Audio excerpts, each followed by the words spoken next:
This is Morocco. You think you know what that word means? Dessert, camels, spices in a souk.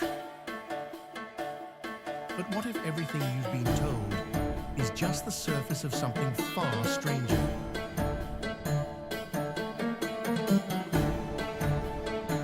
There's a place in Morocco where time doesn't work the way you expect it to.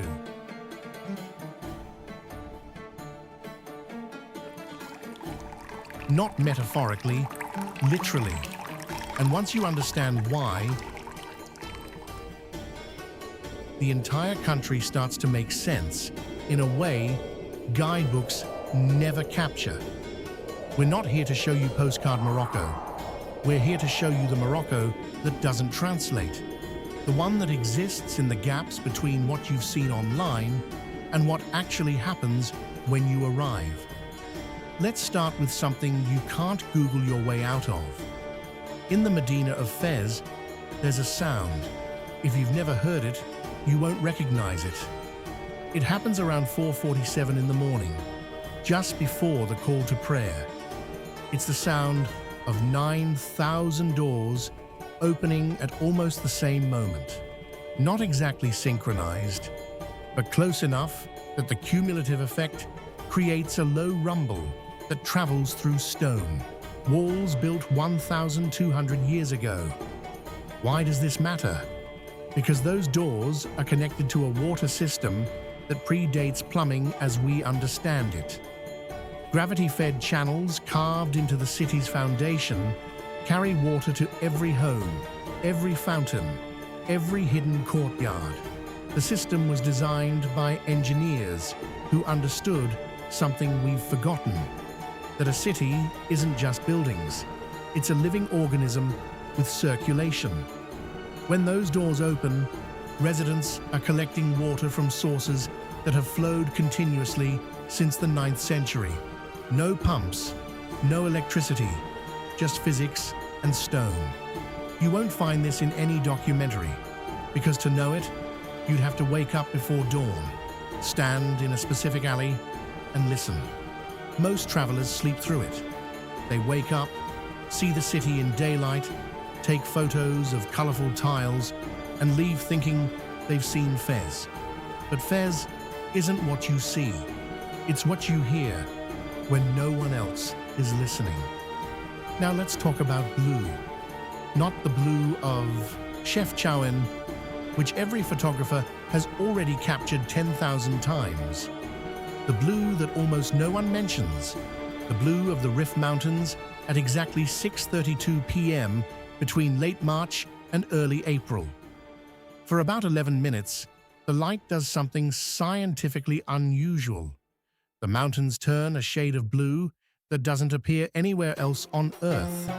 Not because of the rock composition, because of the way particulate matter from the Sahara, carried by specific wind patterns, refracts light at that exact time of year. Local Berber communities have known about this for centuries. They built their homes to face away from it. Why? Because they believed that looking directly at that blue for too long would make you forget where you came from. Superstition? Maybe. But neuroscience has recently discovered that certain wavelengths of blue light can temporarily disrupt spatial memory formation. The Berbers didn't need labs to figure that out. They just paid attention. Most tourists photograph Chef Chowan's blue walls. Almost none witness the blue the mountains create by themselves. Let's shift to the desert. But not the desert you're imagining. Everyone talks about Erg Chebi, the massive dunes near Merzuga, camel rides at sunset, luxury camps under the stars. It's beautiful. It's also a performance. Not fake, but curated. Designed for travelers who want the idea of the Sahara without the reality of it. The reality is 200 kilometers west, in a region called Erg Chigaga. You can't reach it by road. You can't reach it easily at all, which is exactly why it matters. Erg Chigaga is where Berber nomads still practice what's called sand reading, not fortune-telling, navigation. They can determine water sources, animal migration patterns, and weather changes 3 days in advance by reading the texture and temperature of sand at different depths. Here's what's remarkable. When researchers tried to teach this skill to outsiders using scientific instruments and measurements, they failed. The knowledge doesn't translate. It's not intellectual, it's sensory, built up over generations of living with sand as your primary landscape. One guide explained it this way: you don't learn to read sand.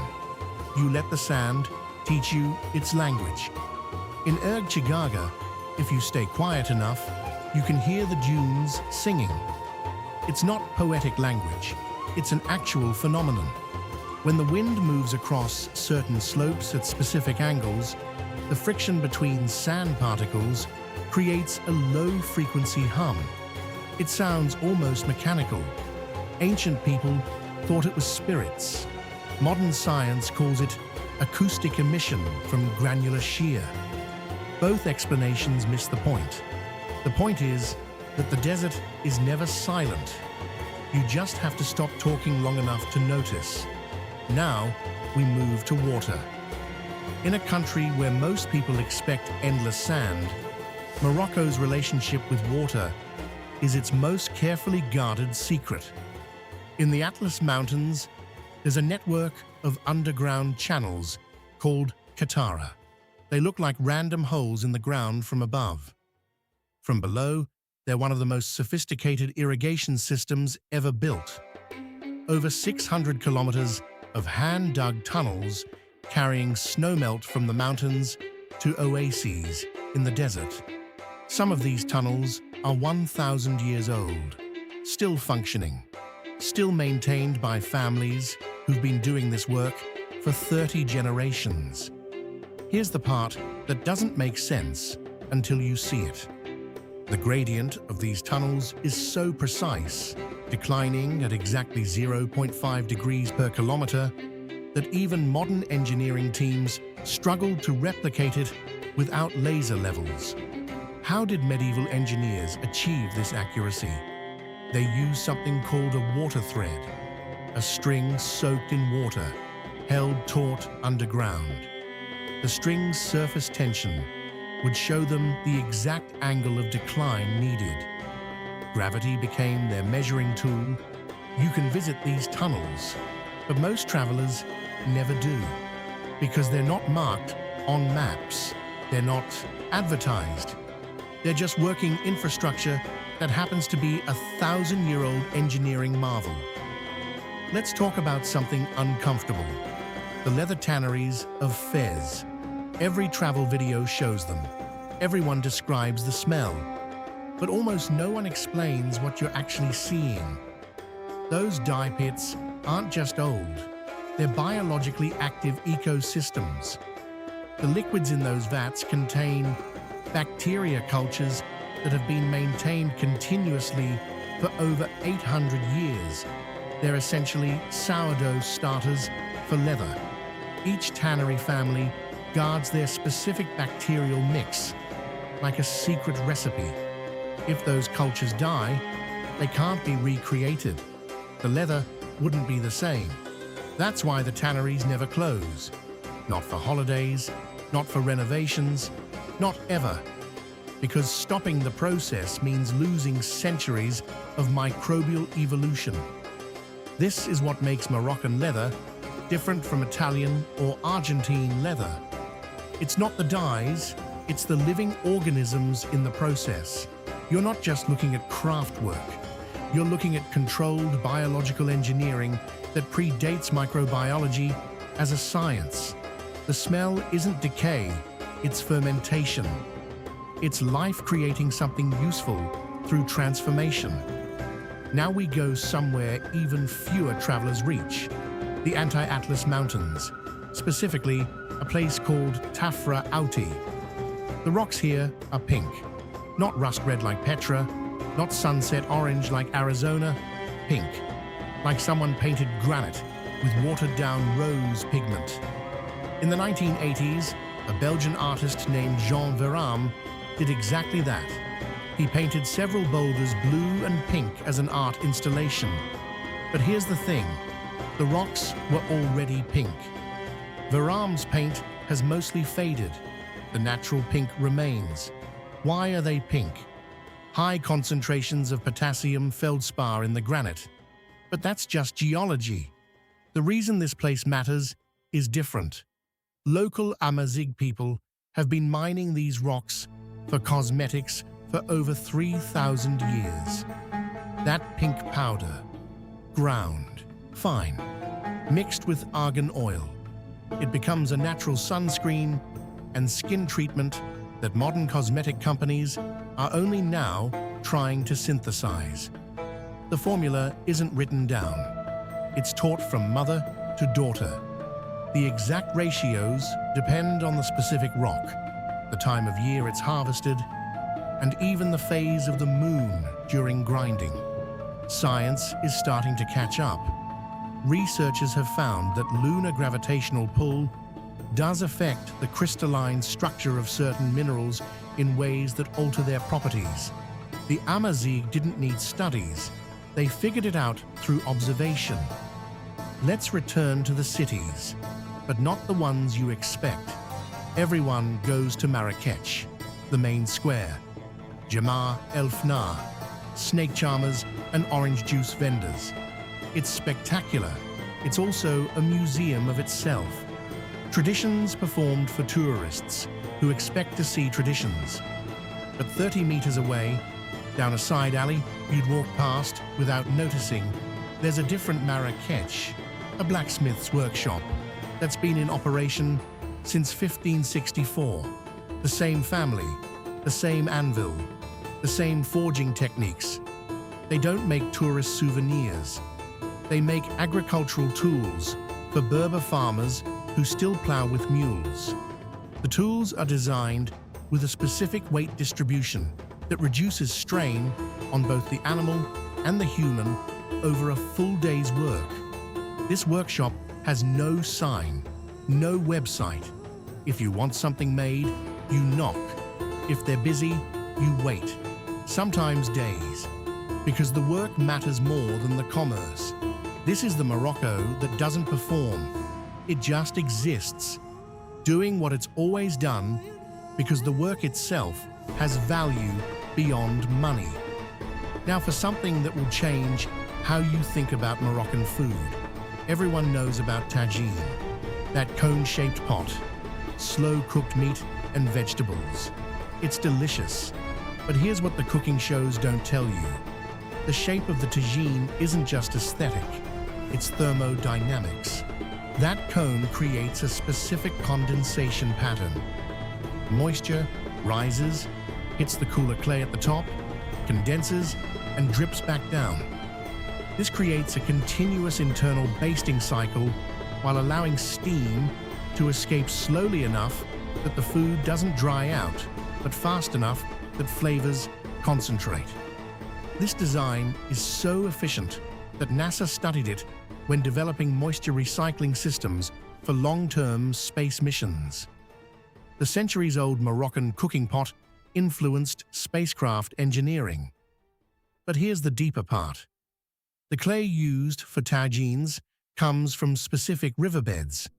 The mineral content affects heat distribution. A tagine made from Safi clay cooks differently than one from Meknes clay. Moroccan cooks know this. They choose their pots based on what they're cooking. This isn't superstition. This is material science understood through generations of empirical testing. One more thing about food. Moroccan bread, called khobz. Every family bakes it daily. Every family has a slightly different method. The differences are so subtle that if you're not Moroccan, you probably won't taste them. But Moroccans can tell by smell which neighborhood bread comes from. The yeast cultures vary by region. The mineral content of the water changes the texture. The type of wood used in the oven affects the crust. This specificity means that bread is a form of edible geography. Every loaf tells you exactly where it was made. It's like a postal code you can eat.